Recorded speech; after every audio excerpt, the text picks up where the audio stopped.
When we think of the ancient Nile Valley, we usually picture a single, unbroken line of Egyptian pharaohs ruling the desert forever. But by the 8th century BCE, Egypt was heavily fractured. Sensing weakness, a new power marched north from modern-day Sudan, the Kingdom of Kush, led by King Piye. Piye conquered Egypt and established the 25th dynasty. For the first time since the New Kingdom, Upper and Lower Egypt were reunited into one massive empire, now ruled by Kushite pharaohs.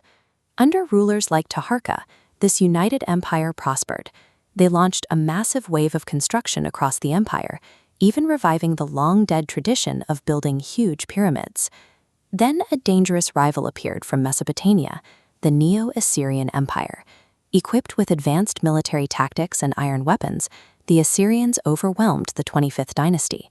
The Kushite pharaohs were forced out of Egypt and pushed back into their southern heartland. Driven back into their heartland, the Kushites began a transformation that would eventually move their civilization far beyond the shadow of Egypt. They relocated their capital deep into the southern Nile Valley to the city of Meroë. Here, they entered a new Golden Age, eventually building over 200 pyramids, more than you will find in all of Egypt. Their distinct, steeply sloped design comes from using a simple central wooden crane called a shaduf, forcing a narrower footprint. And unlike the Great Pyramids at Giza, there is no burial chamber inside. Royal tombs were dug deep into the earth below the base. Meroë was also defined by its political structure. The empire was frequently ruled by Kandakes, fiercely independent queens who commanded armies and controlled immense royal wealth. Their religion evolved into a unique blend. In their offering chapels, you can see traditional Egyptian gods standing right next to local deities, like the lion-headed god of victory, Apedemoc.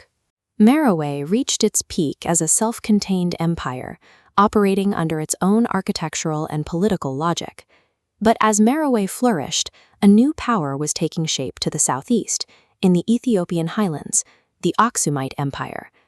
Aksum built its strength by controlling the international trade networks that fed the Roman Empire and the broader Mediterranean world. This map demonstrates exactly how Aksum bypassed the Nile entirely. They diverted the lucrative flow of ivory, gold, and spices east to their own Red Sea port of Adulis. This bypass starved Meroë of its primary income, draining the exact wealth that had funded their Golden Age. Right as Meroë hit its lowest economic point, King Ezana of Aksum ascended to the throne. Aksum dismantled the Meroitic economy through trade diversion long before King Ezana's armed soldiers ever crossed the border. In the 4th century CE, King Ezana launched a massive military expedition directly into the Nile Valley. His forces devastated Meroë, bringing the ancient Kushite Empire to a definitive end as a political entity.